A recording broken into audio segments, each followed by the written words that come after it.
Anong latest sa mundo ng showbiz?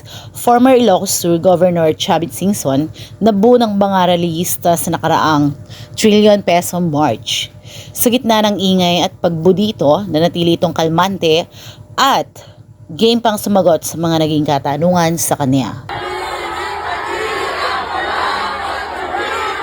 What can you say about the crowd? Halo-halo, walang pagkakaisa eh. Dapat magkaisa sila. How do you feel, sir? May mga interest sila eh. What are Dapat, the interests? it should be one move.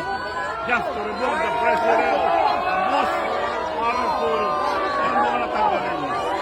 Well, wala nga bang pagkakaisa mga Mars? Anong masasabi mo sa sagot ni Chavit Singson? Kung nagustuhan mo ang ganitong video, mag-like and comment lang. And we are open for suggestions para sa mga susunod na video.